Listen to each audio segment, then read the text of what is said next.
Euzubillahimineşşeytanirracim. Bismillahirrahmanirrahim. Rabbi şrah li sadri ve yessir li emri ve hlul ukdeten min lisani yefkahu kavli. Selamünaleyküm ve rahmetullahi ve berekatuh. Inshallah, we will continue with our discussions on 10th word, which is about the resurrection and the hereafter. And last few weeks we've been studying these truths. And so far we finished 6 truths, and inshallah we will continue with the 7th one.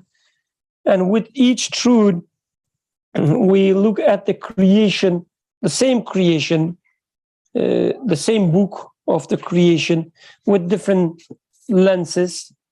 Last week we studied it from the lenses of the manifestation of the names of glorious and eternal. And then, I guess, Jalil and Baki. The previous week, it was about the worship. And let's see the names of the answer of prayer and compassionate. And so on and so forth. Like every week, it is a different name of the Creator and how these names are manifested on the creation. Or the other way around, how when we look at the creation, we see these different the aspects, qualities manifested, and from these qualities, we understand the different names of the Creator. And through these names, we understand the reality of the existence of hereafter.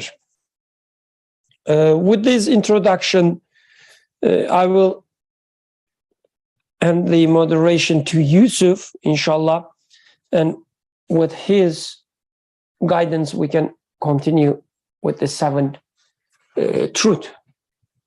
So don't forget to turn on your mic. Okay, Jazakallah khair.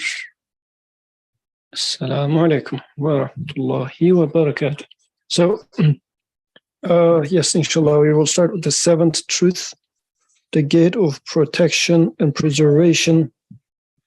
So it is the gates and the manifestation of the names of preserver and guardian, Hafiz and Rakib. Rakib, yeah. So this is, I think, the last week of Red. Is that correct?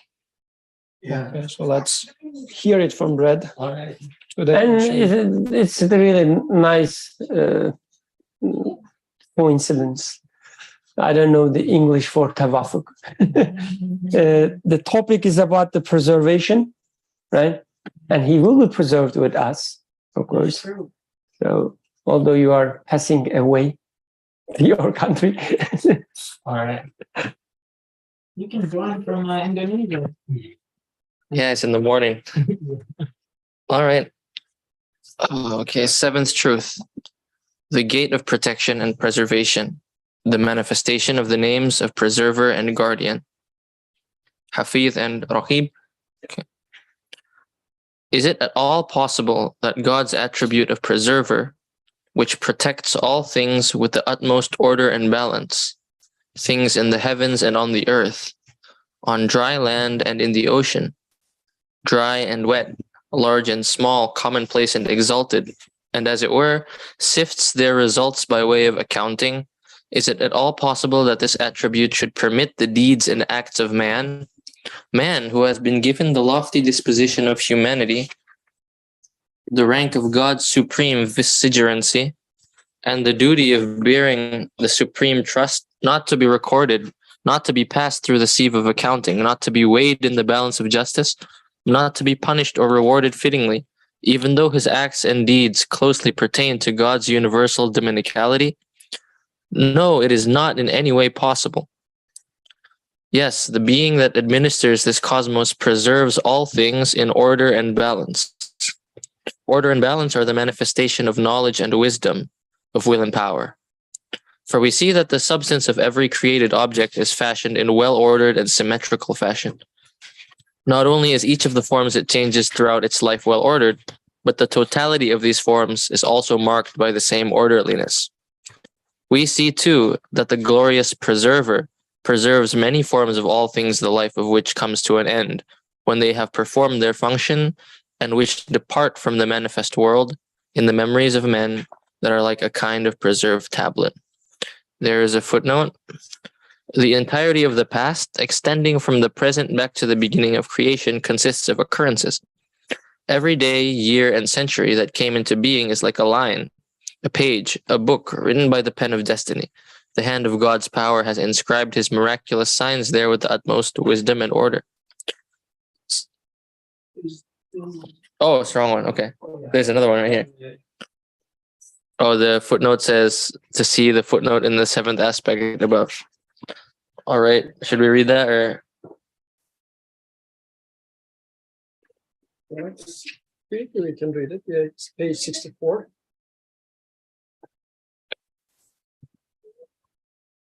Okay, so we were mentioning Preserved tablet. the preserved tablet. Okay. And the footnote is on page 64. Some of the truths indicated in this parable have been set forth in the seventh truth. However, let us point out here that the figure of the supreme photographer devoted to the service of the king is an indication of the preserved tablet. The reality and existence of the preserved tablet has been proved in the 26th word as follows.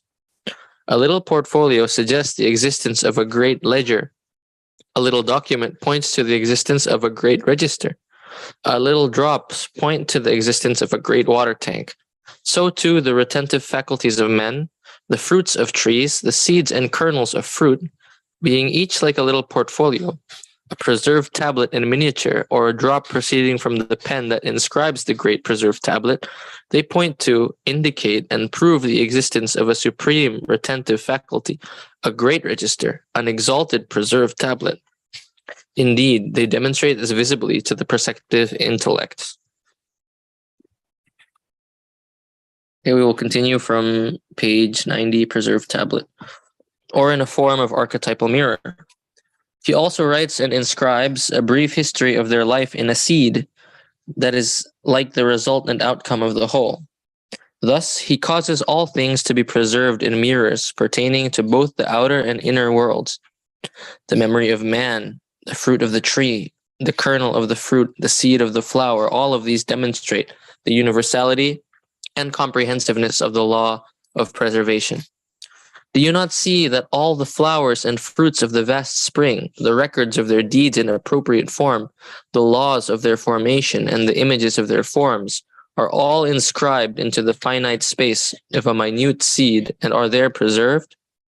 The following spring, the records of deeds is set forth in a form of accounting appropriate to them, and another vast world of spring is brought forth with the utmost order and wisdom. This demonstrates with what powerful comprehensiveness God's attribute of preserver exercises itself. Considering that the results of such transient, commonplace, impermanent, and insignificant things are preserved, is it at all possible that man's deeds that yield important fruit in the world of the unseen, the world of the hereafter, and the world of spirits, from the point of view of universal dominicality, is it at all possible that they should not be guarded and preserved, should not be recorded as a matter of importance? No, by no means. Yes, from this manifestation of God's attribute of preserver, it can be deduced that the master of all creation devotes great care to the orderliness of all things that come to pass in his realm. He pays great attention to the function of sovereignty, and lavishes extreme care on the dominicality of kingship. Thus, he records, or causes to be recorded, the pettiest of happenings, the smallest of services, and preserves in numerous things the form of everything that happens in his realm.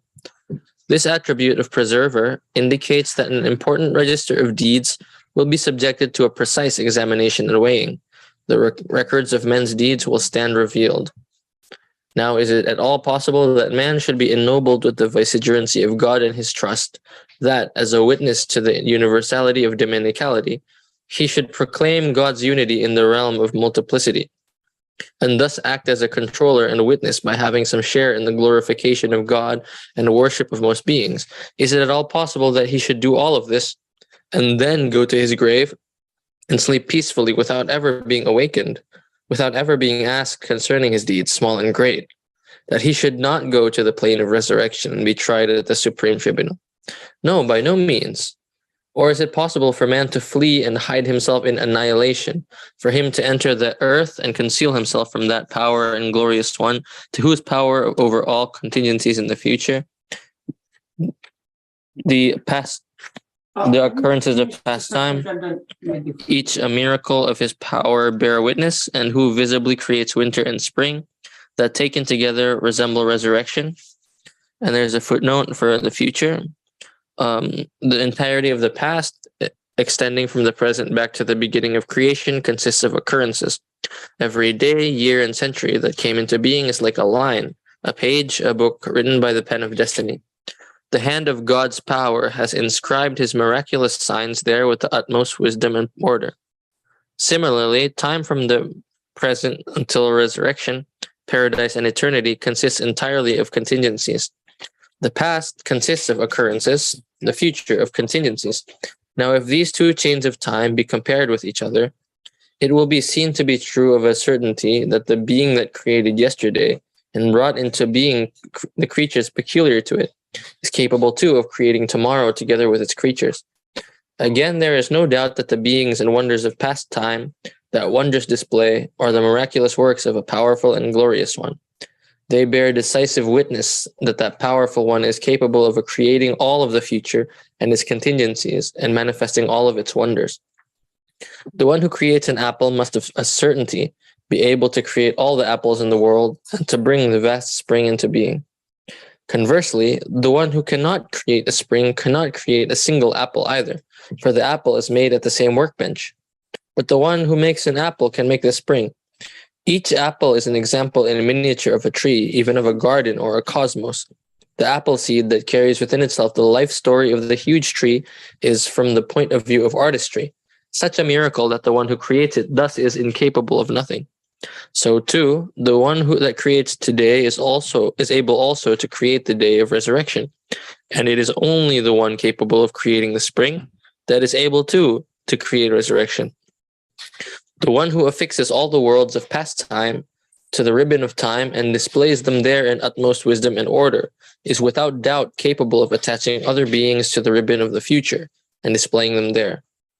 In several of the words, particularly the 22nd word, we proved with utter certainty that the one who cannot create everything cannot create anything, and the one who can fashion one thing can fashion everything.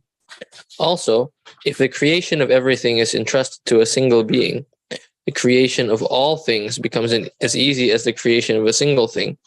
Thus, facility arises. If, on the contrary, it is entrusted to numerous causes and ascribed to multiplicity, the creation of a single thing becomes as difficult as the creation of everything, and such difficulty arises as borders on impossibility. It will continue from 92, last sentence. Since man is not called to account and judged in fitting fashion while in this world, it follows that he must proceed to a supreme tribunal and a final felicity. That concludes the seventh truth. Jazakallah khair.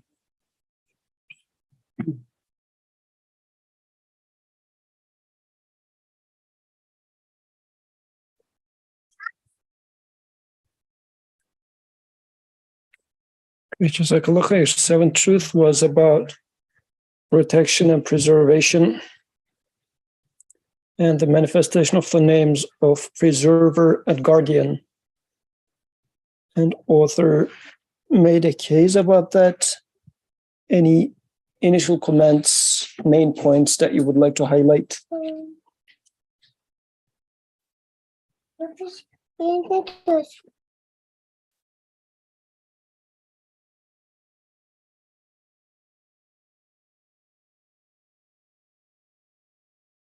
Okay, so so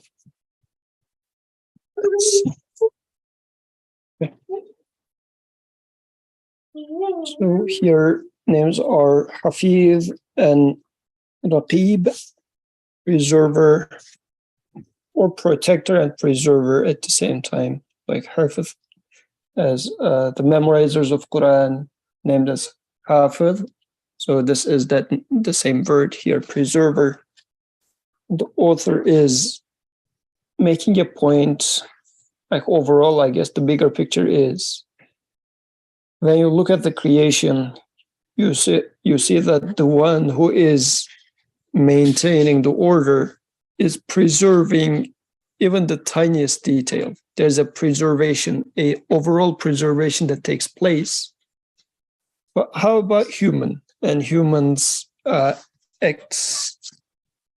How do they get preserved, or do they get preserved? What would it mean for human? So I guess this is the larger message that's happening. So I'll just reread the first paragraph, because in the first paragraph, he makes his main statement and then starts talking about justification. Is it at all possible that God's attribute of preserver? So I'll just need to check one thing from the original text really quick. So in the original text, he does not start with God's attribute of preserver. He doesn't speak it as such, actually. He says, is it at all possible that the attribute of preserver, or the preservation, let's put it this way, because why I would like to emphasize this point, author does not start with an assumption about, oh, God is the preserver and this is how it manifests itself. This is not the author's style. And this is why when I see it in the translation, I was reluctant. I went back and checked the text. Well, the author is quite consistent in his approach. In the original text, he says, is it at all possible that the preservation, which protects all things with the utmost order and balance? So it's talking about a preservation in front of our eyes. Who is the preserver? We will come to that conclusion. But what we are observing is a, if you like, global preservation. So he is talking about that preservation that's happening right in front of our eyes. Comments? No? Okay. Is it at all possible that the preservation, which protects all things with the utmost order and balance, things in the heavens and on the earth, on dry land and in the ocean, dry and wet, large and small, commonplace and exalted, and as it were, sifts their results by way of accounting, is it at all possible that this preservation should permit the deeds and acts of man who has been given the lofty disposition of humanity, the rank of God's supreme vicegerency?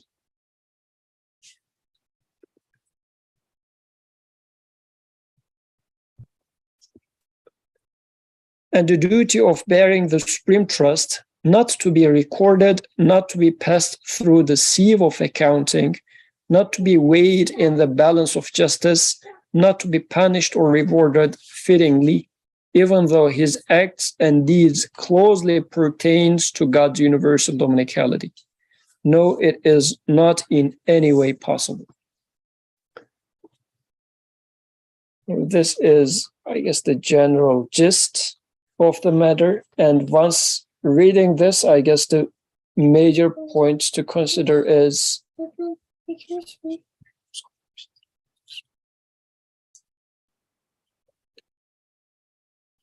so the major points to consider here are, first, do we observe such a preservation everywhere? And what does it mean? Like all these preservation, do they point to one preserver or multiple preservers?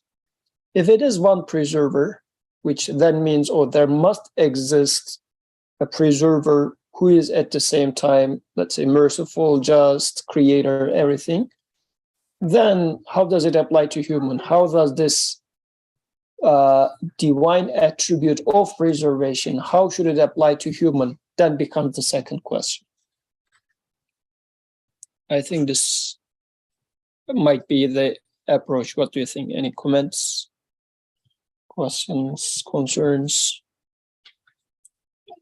What's the question? Sorry. Any question? Oh, No. Okay, good. No, probably he meant Probably he meant how did you summarize again? Right? No? Okay. Could you please summarize 2 points? Like the first one. The first one is looking what is there really a preservation, and is this preservation coming from a single source, or well, everybody's keeping their own record, or is it that there's a central records? All those individual records point to a central or a single unique record keeper. Those Hafiz in here saying that it's a divine name means every manifestation of it points to an absolute source. This is what it means, right? So that's the first thing that we need to. I would say I noticed my own life being preserved in the sense that I'm not really taking care of myself, where I exist. I go to sleep and I wake up. I think that is a preservation. I don't know what connects my waking and my sleeping, but it is somehow connected and preserved. Next time you speak, just ask for the microphone. Our poor moderator still thinks when he points to that direction, it can get, but it does not. It does not. The sound waves don't travel to that distance. Okay. So preservation within yourself. I think so. Okay. Like, I guess we can just to maybe a little elaborate what you said. Your example, for instance, the sleeping.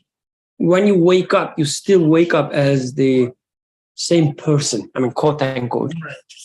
Right? This is a type of preservation. Or there's orderliness in your life.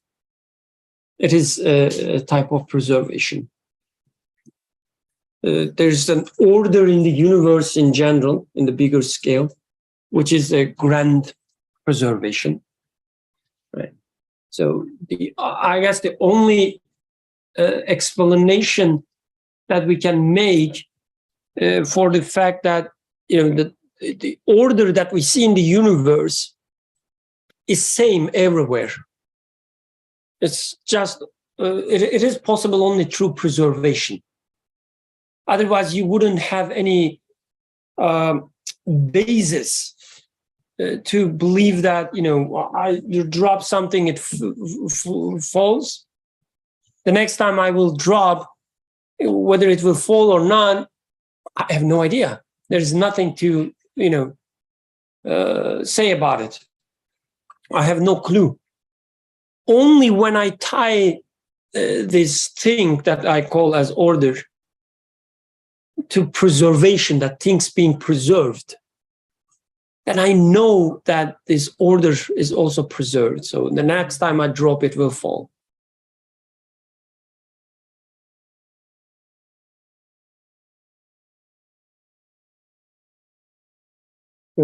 So shall I read this next paragraph? Because in there, author is going to make a statement about preservation. If there's no other comments. I can maybe just say one more thing, is that, the preservation helps. Like, we don't have this habit to talk about it. But when you think that it is so fundamental for our lives, that things being preserved. I mean, here, the main point is about taken accountable, like things are preserved, the things are accounted and so on. That's the main point, because it is the main point about the hereafter, maybe. But when you think it in general, the preservation of things is so fundamental for us. So we should be very, when we study it, when we read it, let's give our full attention.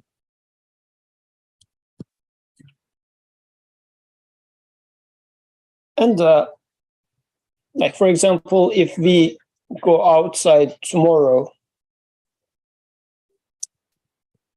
what happened yesterday? This is a relevant question, and we are hoping that we can get answers to that question. Like, oh, it was rainy, it was windy it was, or somebody was walking in the street. We can find many answers to those questions. For example, a crime happens, police goes and finds a lot of traces left behind. Well, things were preserved behind, left behind. But we take it for granted. Yeah, of course, it should have been like this. Why should have been like this? Like, for instance, when it comes to leaving some trace over some hard surface versus leaving some trace over water. But there's a difference of preservation when it comes to a hard surface versus a water. As if the Creator says, I might have done everything like water, like there's a saying in Turkish, writing over the water. Like you write over the water, nothing stays over the water, right? So as if the Creator says, when you write over something else, I preserve it. When you write it over water, I do not preserve it as obvious. At least it's not, you don't know how I preserve it. Because still we know that there are a lot of waves and whatever, but it's too complicated for us to recover what's written over there. As if these differences of preservation is saying that there's no reason I should take it for granted. It could have been that no preservation was being done at all. Water is a good, or at least indicates that it did not have to be preserved as if you always write it over a hard surface. So, and this is why police is going after people, because they say that there must have been some traces to find. So somebody has kept records of things and written it over several different places. These are all evidences that the bookkeeping is happening at all different layers. Okay, so I'll read the paragraph. Yes, the being that administers this cosmos preserves all things in order and balance. Order and balance are the manifestation of knowledge and wisdom, of will and power. Order and balance are the manifestation of knowledge, wisdom, will, power. For we see that the substance of every created object is fashioned in well-ordered and symmetrical fashion. Not only is each of the forms it changes throughout its life well-ordered, but the totality of these forms is also marked by the same orderliness. We see too that the glorious preserver preserves many forms of all things, the life of which comes to an end when they have performed their function, and which depart from the manifest world in the memories of men that are like a kind of preserved tablet, or in a form of archetypal mirror.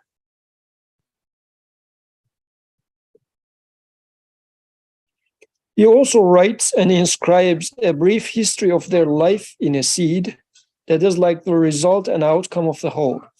Thus, he causes all things to be preserved in mirrors pertaining to both the outer and inner worlds.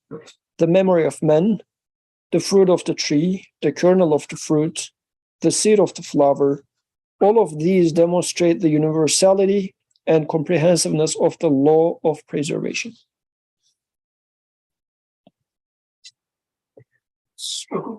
Right. Should I? So because I, recently been reading about some problems in philosophy,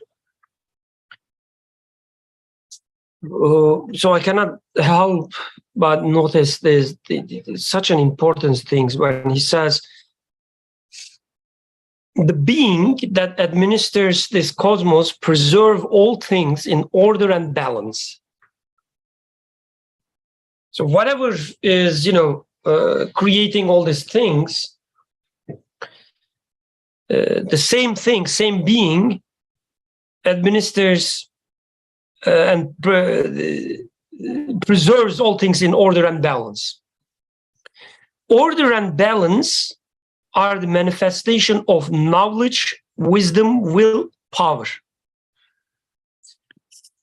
So the author ties everything in the creation to a being who has knowledge, wisdom, will, and power. So why this is important in the scope of the preservation? Like when we see things as things that just happen, like I have a cup here, I have a book here, I have an empty, what is it called? Glass container. Container here, and I question why it is empty.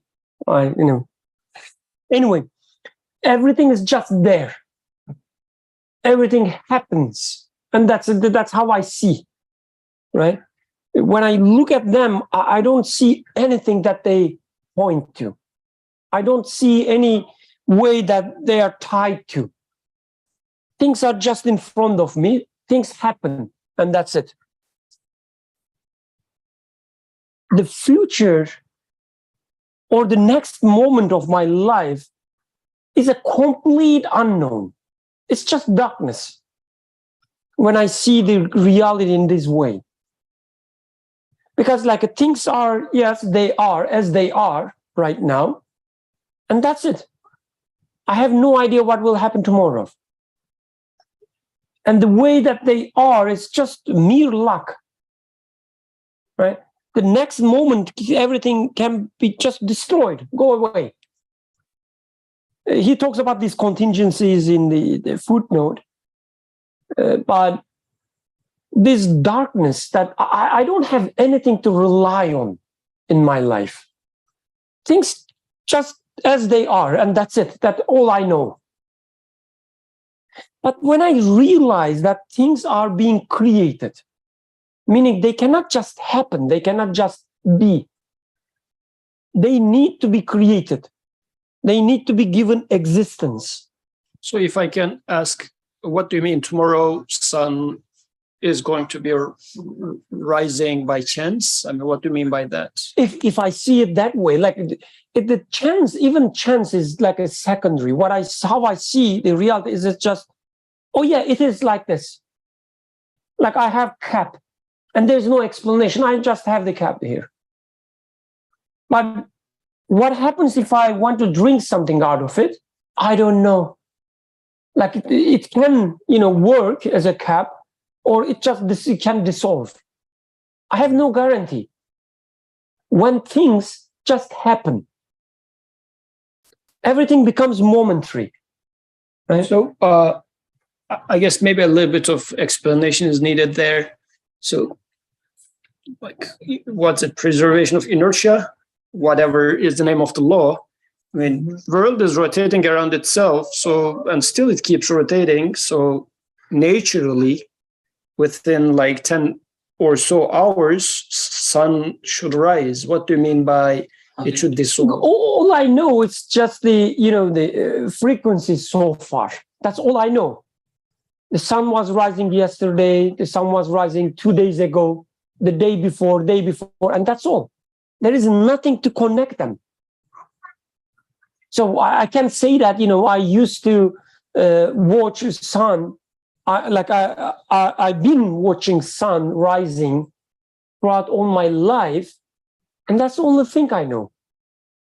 So, like in terms of knowledge, wisdom, power. So I'm not there yet. Okay. So all I know is that things happen, and because they happen by themselves, it's just mere luck. There is no wisdom. There is no will. There is no power. There is no knowledge. Nothing combines that ties them together. All these different instances. So I think what he's trying to say is, or at least how I'm trying to get it, correct me if I'm wrong. So I think what Brother Birkan is trying to get to is, and correct me if I'm wrong, but it's something about how can we have so much confidence that the next moment everything is going to be consistent, that this cup will still exist in the very next moment if we only see it as a cup by itself without any meaning behind it, without any reason, and without any preserver, without any means of it retaining its form and all of the laws that act upon it. And or maybe as another example, because I'm going to leave the country, how am I sure that the laws of physics in Indonesia are the same as the laws of physics here? how am I sure that everything will stay the same the very next day when I wake up? And for some reason, for humans, that's a second nature. I think it comes to us naturally that we expect this this consistency. We expect things to happen as they do, but in doing so, we also take for granted the existence of a preservation that keeps it that way. Because if we think about it, our very nature to expect this consistency is totally against the way of thinking that only sees things as they are and them existing just because of themselves.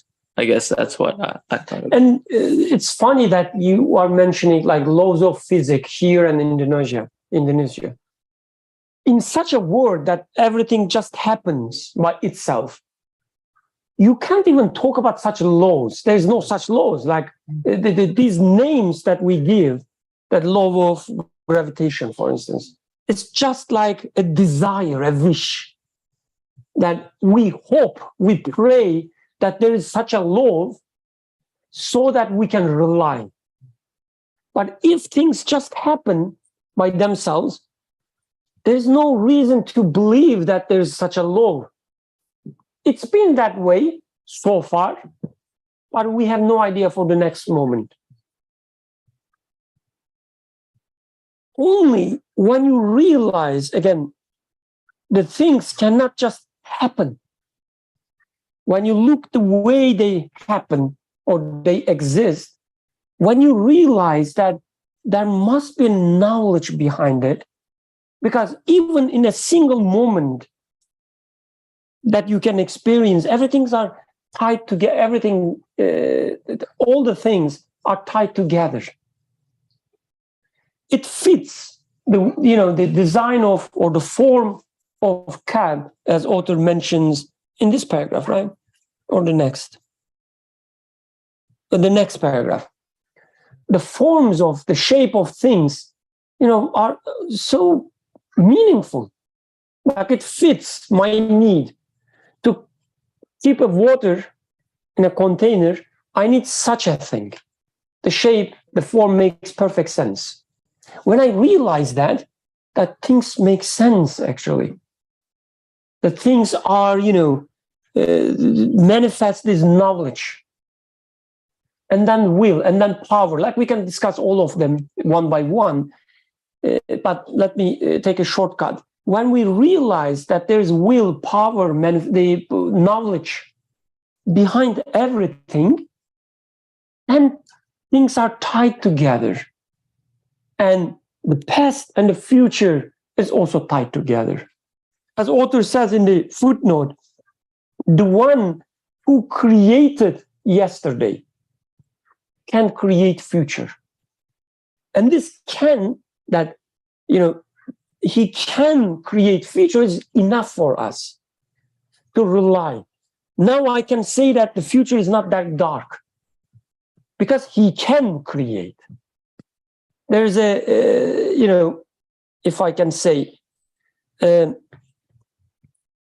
a point that I can worship. And I say that, you can create future for me. I can say that now. But before, there's no such thing. It's just darkness. And I just wish myself that the next moment I'm not annihilated. But it's so important that order and balance are the manifestation of knowledge, wisdom, will, and power. When we realize this, the things are now bright. Because the one who created all these things in this way right now can create them in the same way next moment. And this is, at least to me, like the first step of understanding the preservation.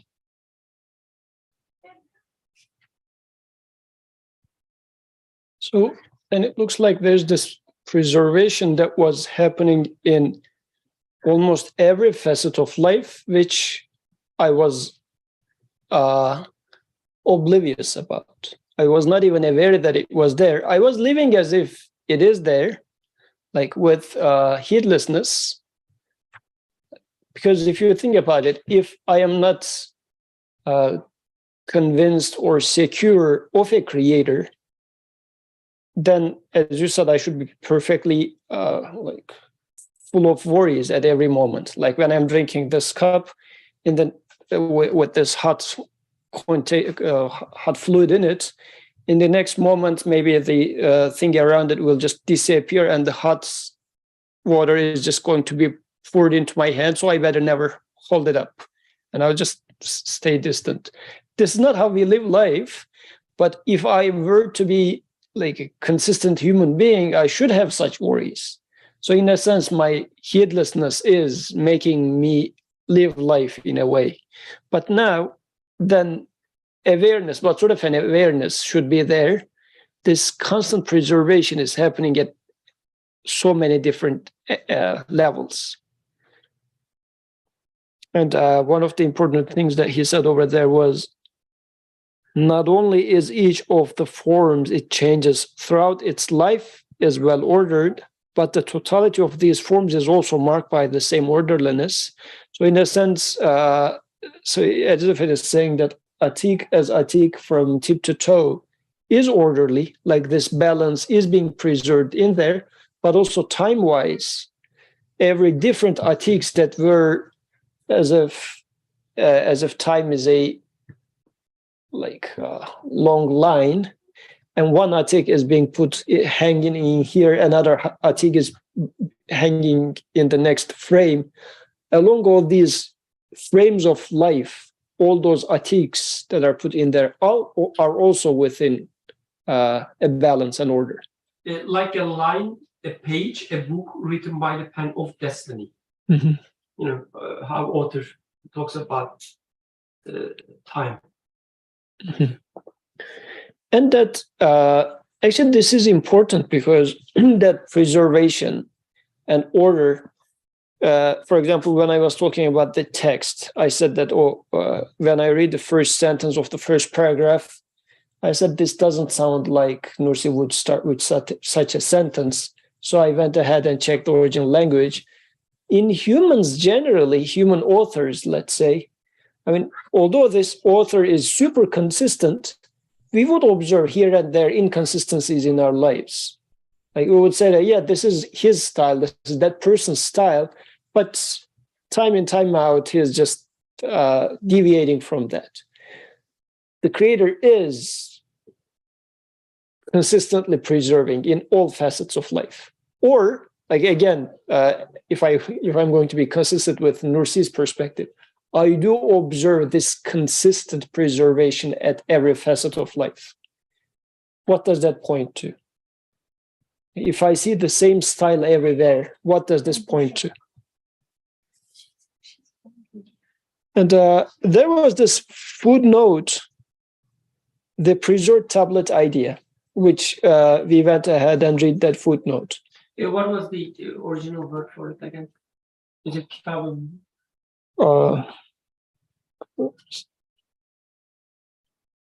Preserved tablet? Yes. Mm.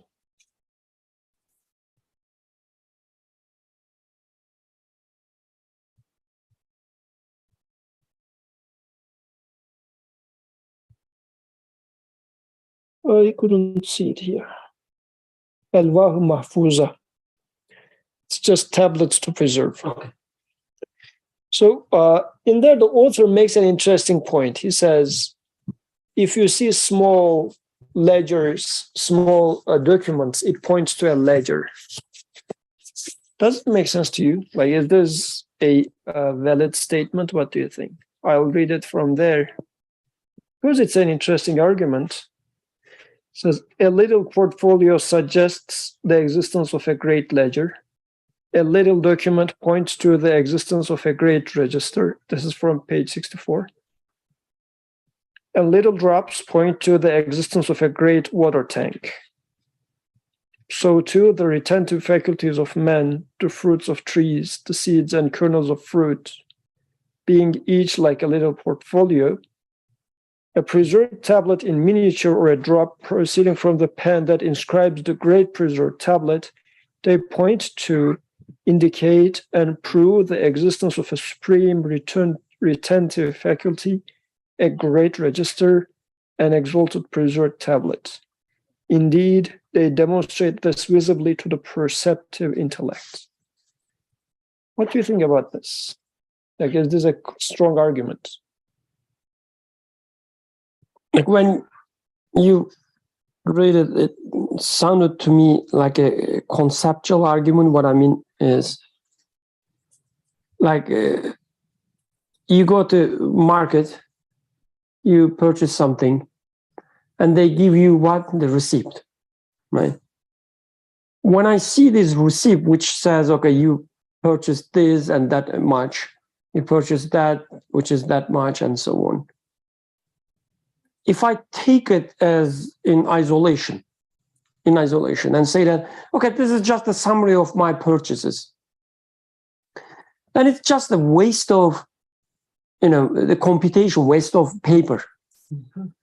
Like, you could just, calculate it and tell me the total, and I would pay you, and that's it. Why do you need a machine that, keep all these records and then prints the output and give me so that I can put into my wallet? So just the fact that there's a receipt, and which is the outcome of such a process, I know that there must be a system in which all the purchases of all the customers is accounted, is preserved. And I would say definitely the owner of this supermarket, at the end of the day, knows how much product they sold, how much profit they made, and so on and so forth. Just this tiny paper tells me all this. Otherwise, without such a conclusion, the paper doesn't mean anything. It's just a waste of paper. It's like really a bad choice of entertaining people. It doesn't mean anything. It's just a waste of the resources. It becomes meaningful only through such a conclusion. So that's how I felt like.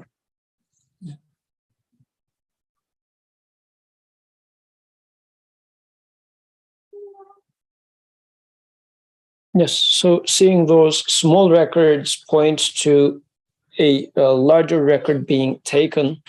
And then as I see a lot of records in place, like every seed or every fragment of memory that humans have or animals have, or even when I look at the trees, and if you take a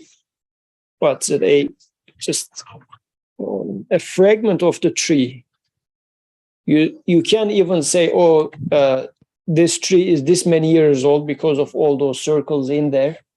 And then based on the how wide or small each of those circles are, they say, there was a drought that summer. This sort of information is being kept in those trees. Or if, our brother is not here, but if he would be here, Abdurrahman, he would tell us about Grand Canyon and how here's the person. So how all those rocks are preserving however many millions of history in there. So these are all preservations which point to the single source which keeps track of everything. Okay.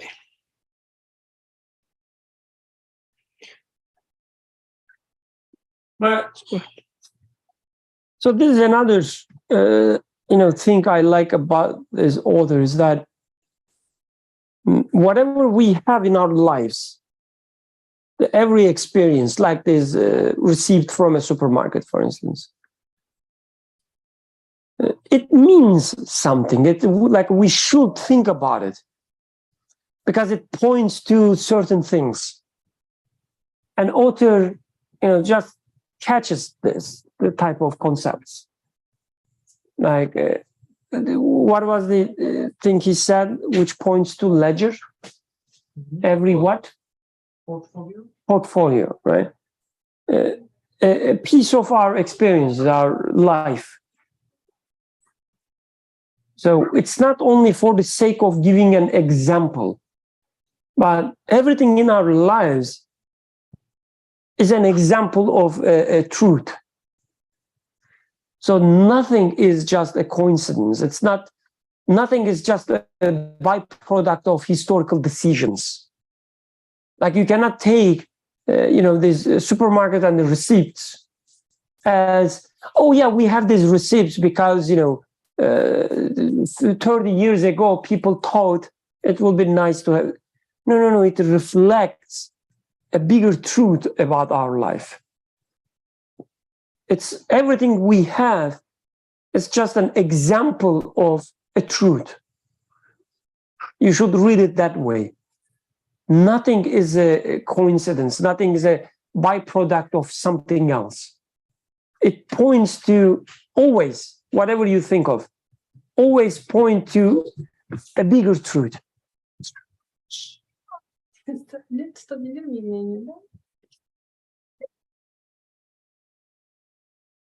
Yes, Jazakallah khair. So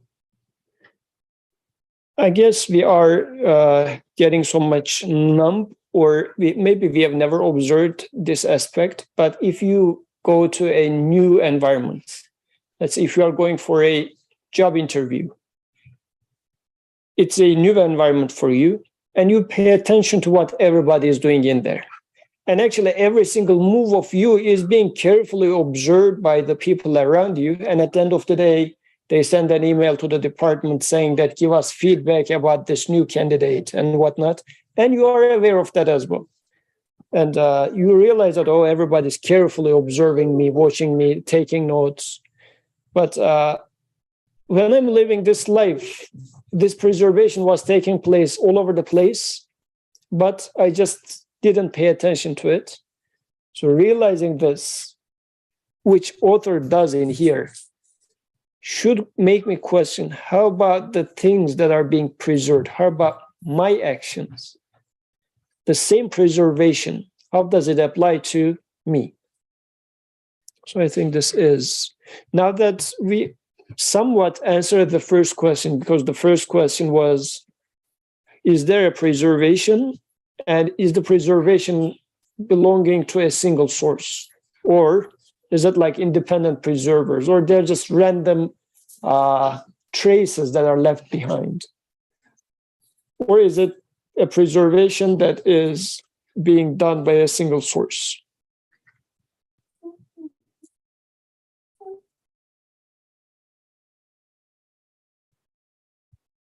And so, any comments? If not, I'm going to read the next paragraph.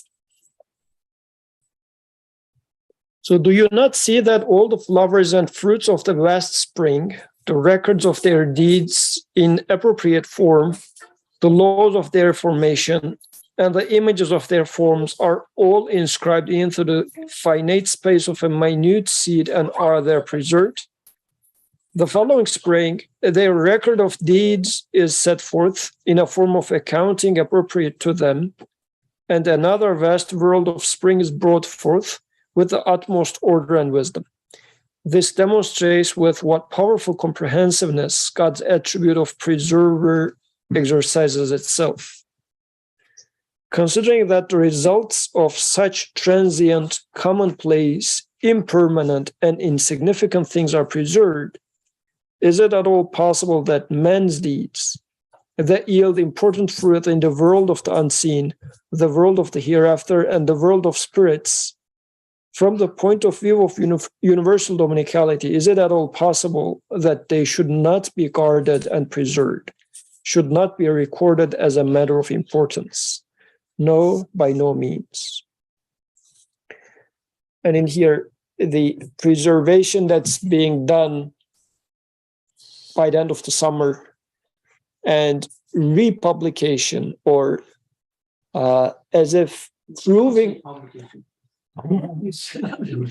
Okay, so as if proving that I have recorded them with utmost detail for a purpose. In the next spring, all those things that were preserved being, you tell me the word then, demonstrated again, is an indication of that strong indication of preservation and the purpose of preservation. So then, how does it apply to me? If this is the case for even the most insignificant plant that I just not even am aware of, or I just look at, I say, it's nice greenery. All this nice greenery consists of individual plants that were preserved from the previous season. So how about me? Is it because, how we sit, like we look each other, you speak and then I speak and nobody else contributes? It's like, the speech is just preserved or restricted in this path. So I will, sit like this now. So what I understand, people, what I understand is that like when we look at our lives, what we see around, the flowers, the insects, the earth, the sun, or concrete, doesn't matter. Everything is being preserved. I can see it. And I can see it at utmost level, that the preservation is there from the micro to macro. And then I say, if everything is being preserved, I ask the question, how about myself? And the author, so that's the part that I need help from, people sitting in this direction, is that he's talking about the kind of a value, right? And he says all the things that we see are preserved, and they are minute, insignificant things compared to human being. Human being is much more important. So everything about the human being must be preserved as well. So in nutshell. So how do you understand the value hierarchy?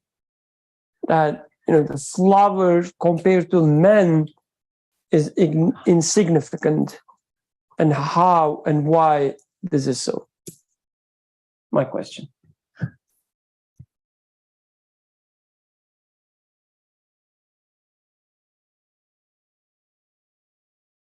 Obviously. Flower in Philadelphia. Yeah. I don't know whether that's good or bad, but yeah, I mean, human beings have a consciousness. They use rationality to make choices. I don't know. Maybe they use it for right or wrong, but the ability to choose in and of itself and rationalize is a valuable thing. A flower, maybe it has no choice but to be pretty and spread pollen and stuff, but yeah, that's not, a conscious choice.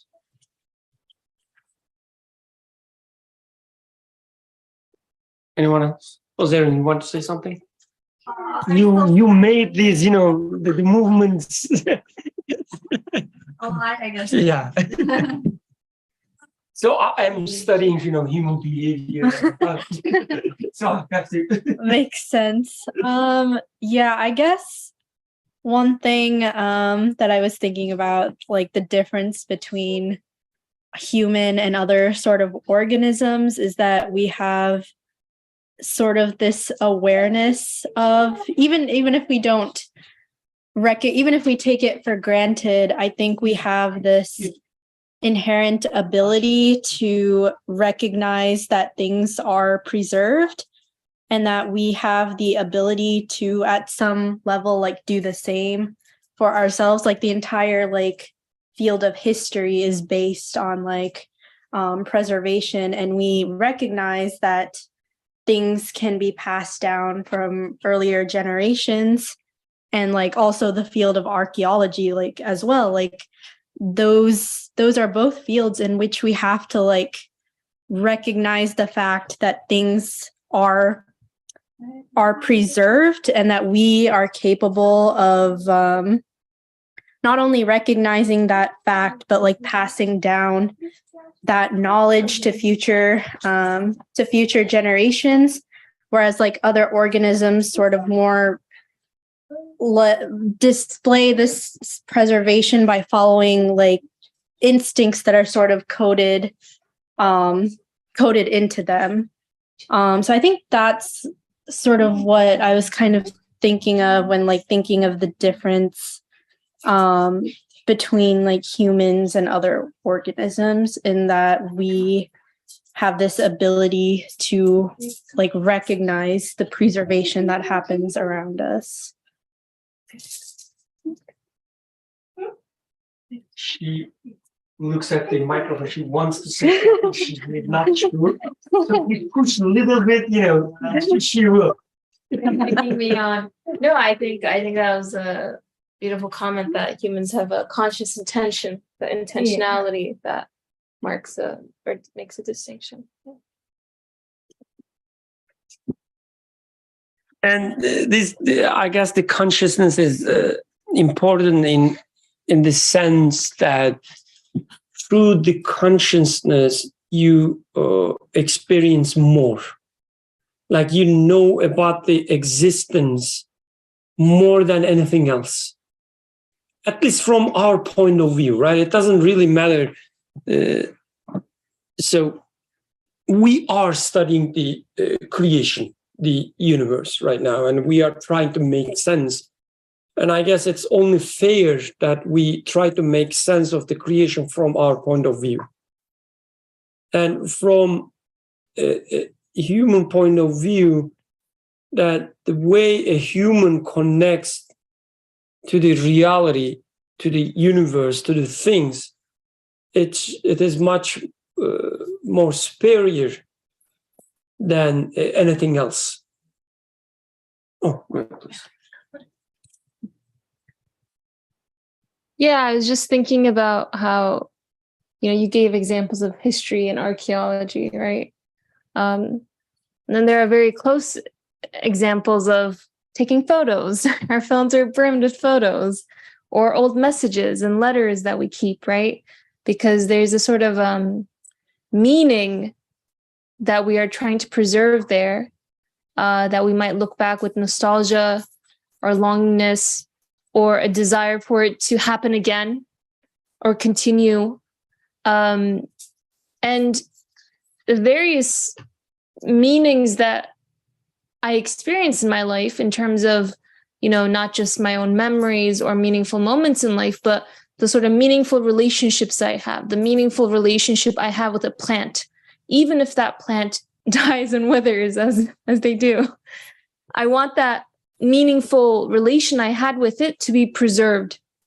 So I guess there is a sort of active through these history, archaeology, photos, whatever, through this sort of expressed intentionality, there's an active supplication by human beings for there to be an absolute preserver. And so it's almost like it's the existence of such an absolute preserver is necessitated by this ardent prayer made by human beings. So the need for preservation is there, and with human beings, it's so strong. And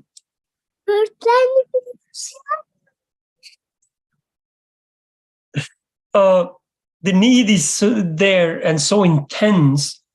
And when we cannot find the answer to our prayers, it becomes a pathological, right? It becomes like we try to preserve everything ourselves, that we cannot let things go. A flower dies, we try to keep the dead body of the flower somewhere because I like it, I cannot let it go. The need for preservation is there, but it is answered only when you see that things are being preserved. Otherwise, you only have need and not the answer, and you find yourself in this anxious state.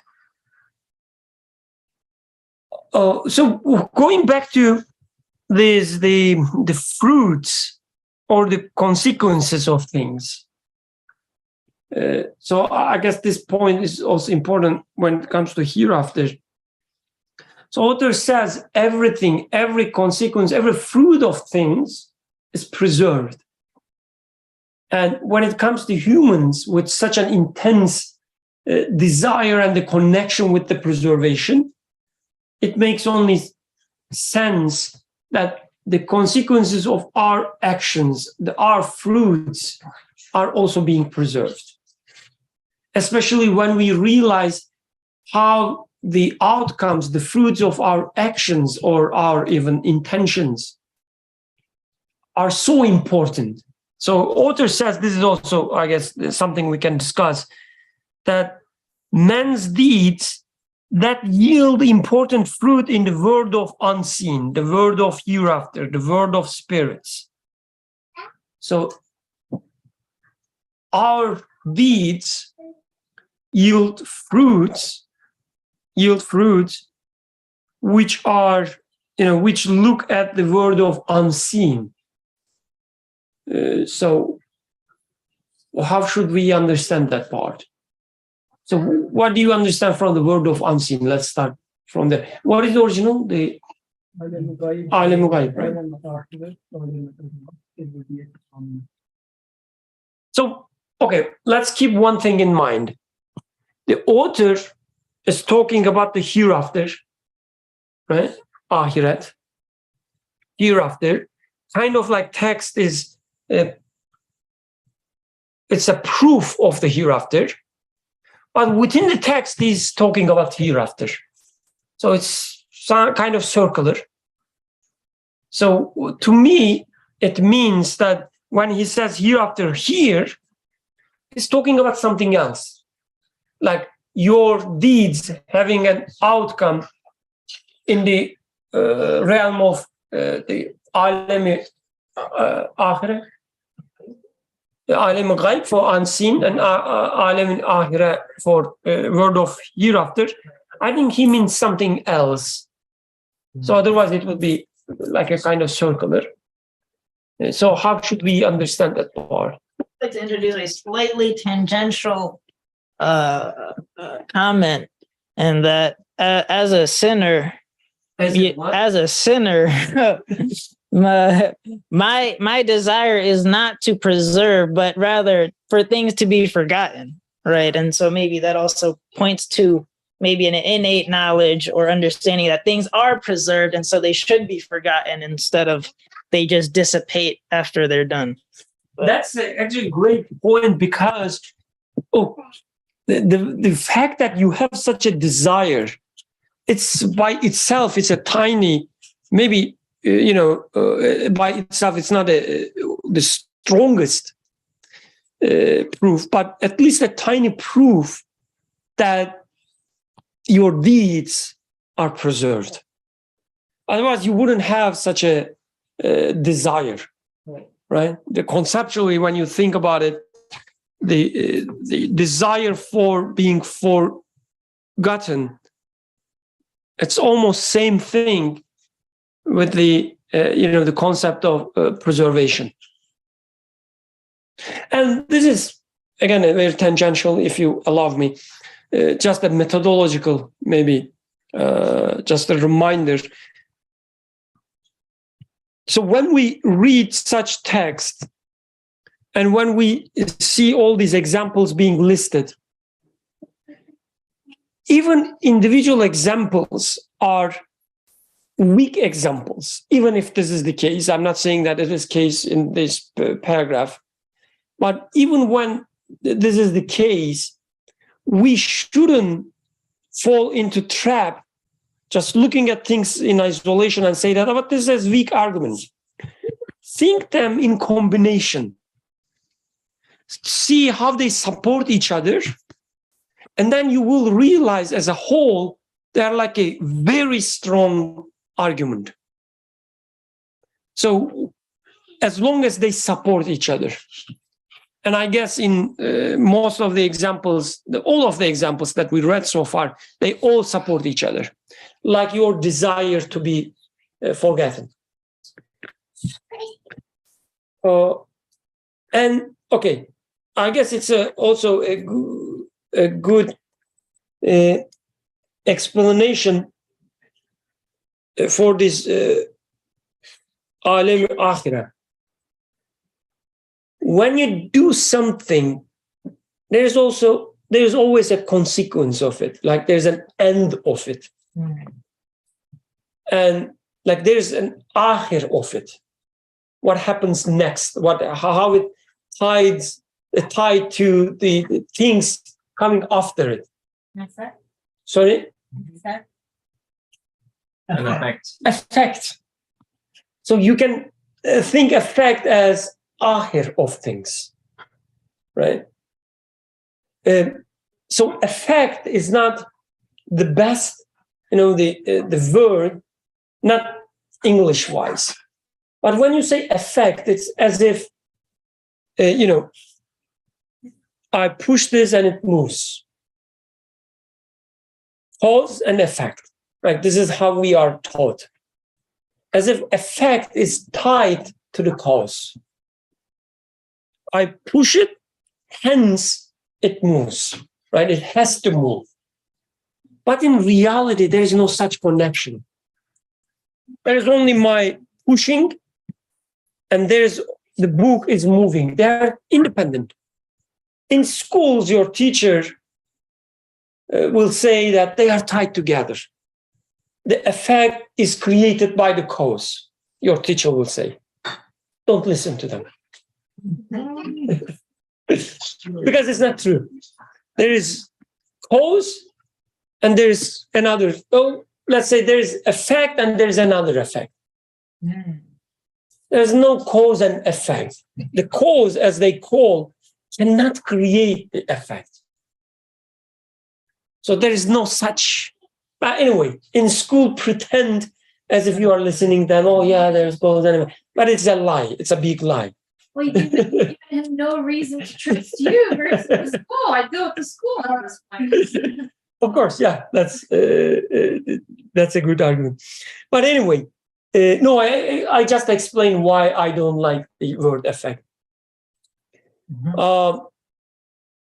I was saying, yeah, everything you do has a consequences, has an akhir of it. So it means, so that's, I think, what author is talking about. Like your deeds, they are connected with their consequences. They are connected with what happens next after them.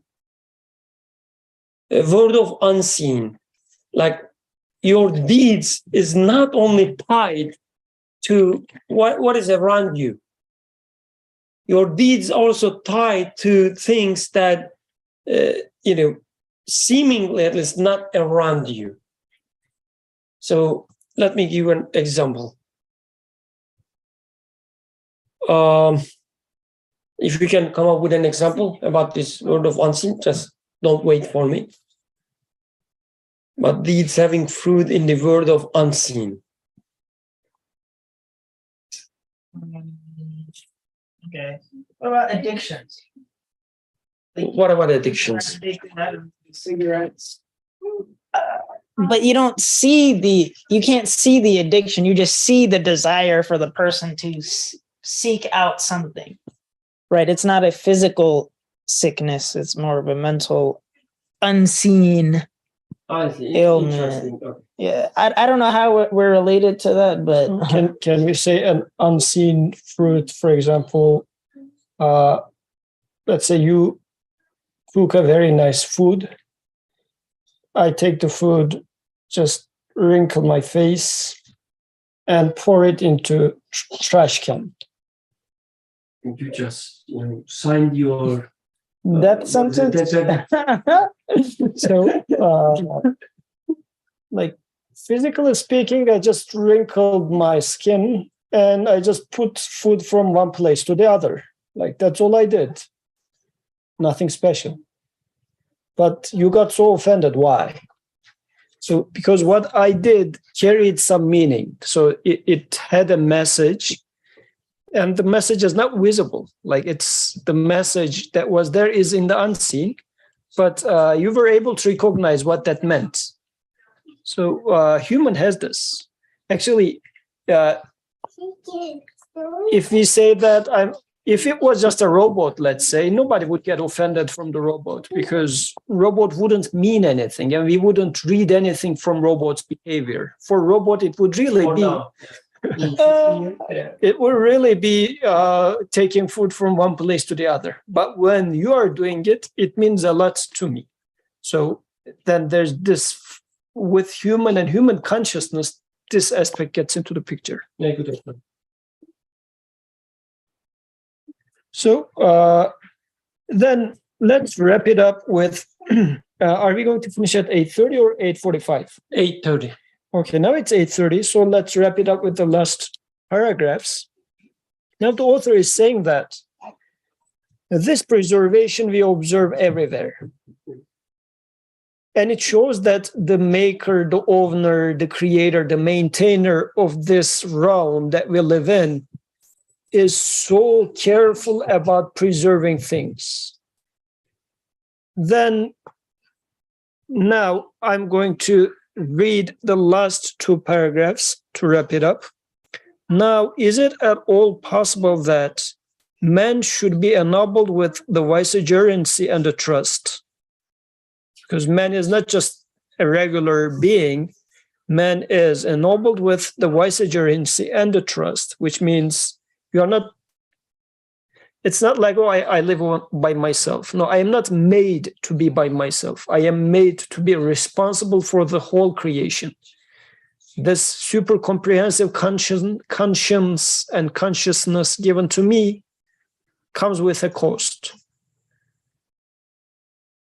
I am assigned the duty of vicegerency.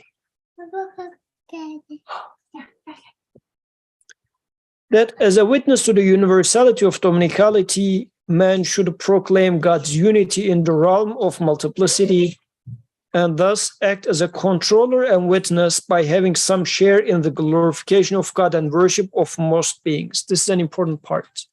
Human has a share in the glorification of God and worship of most beings. I am having a share and responsibility when a bird or a tree or a planet praises the Creator. I am given consciousness to be aware of that, and I am given consciousness, a responsibility to become aware of that too. This is human's duty. This is why things are being preserved.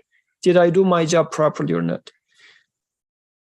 Is it at all possible that he should do all of this and then go to his grave and sleep peacefully? Like, man should do all of this and then go to a grave and sleep peacefully without ever being awakened, without ever being asked concerning his deeds, small and great. That he should not go to the plane of resurrection and be tried at the supreme tribunal. No, by no means. Or is it possible for man to flee and hide himself in annihilation? This is another interesting thing. Like, the Creator would not allow this to happen, but is it possible that human will hide in annihilation? Is it possible for man to flee and hide himself in annihilation, for him to enter the earth and conceal himself from that powerful and glorious one, to whose power over all contingencies in the future, the occurrences of past time, each a miracle of his power, bear witness, and who visibly creates winter and spring, that taken together resemble resurrection.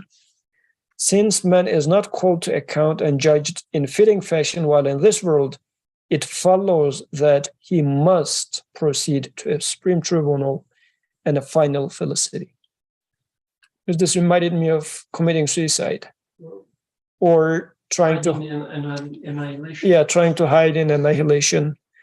Like, men sometimes want to do that, hide behind things or in annihilation. Ultimately, I guess committing suicide is the ultimate example of that, but there are tons of different ways of trying to hide behind things. So is it possible that the maker who makes me with all these things would allow me to be annihilated and forgotten? No way. And it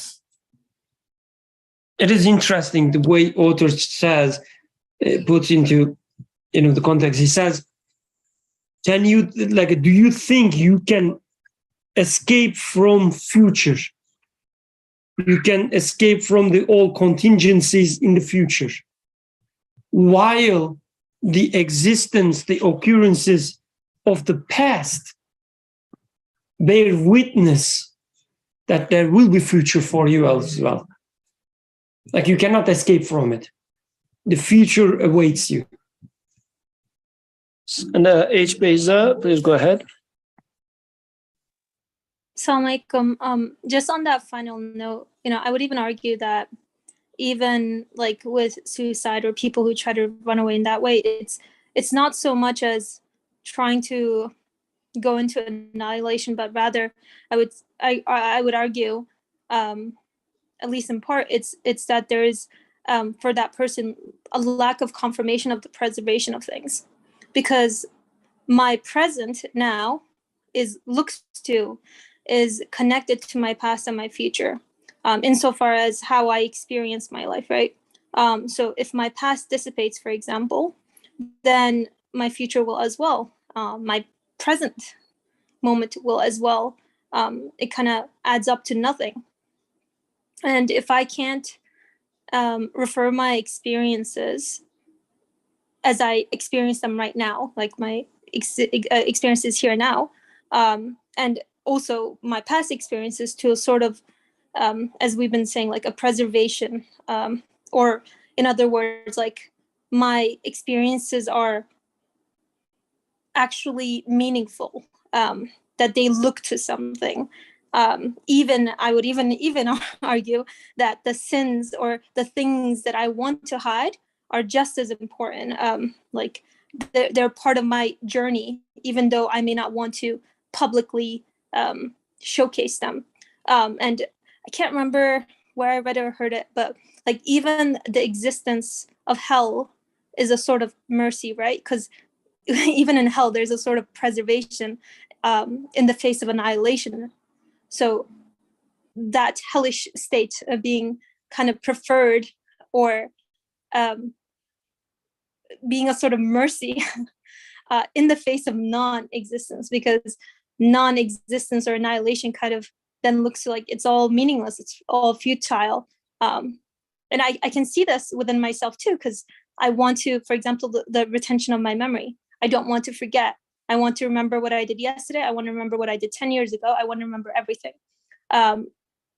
So I think it also looks to the preservation of meaning, like when we were talking about the realm of the gaib or akhirah, or like unseen, or the hereafter, right? The preservation of the meaning of my experiences behind the veil, if you will. That it's not just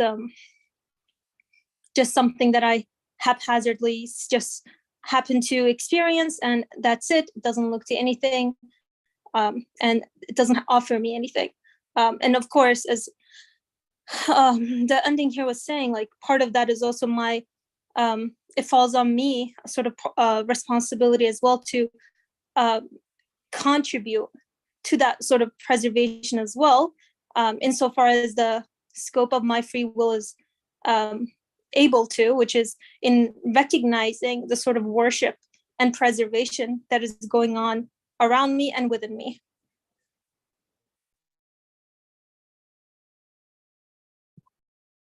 Jazakallah khair. I'm looking if there is any other comments.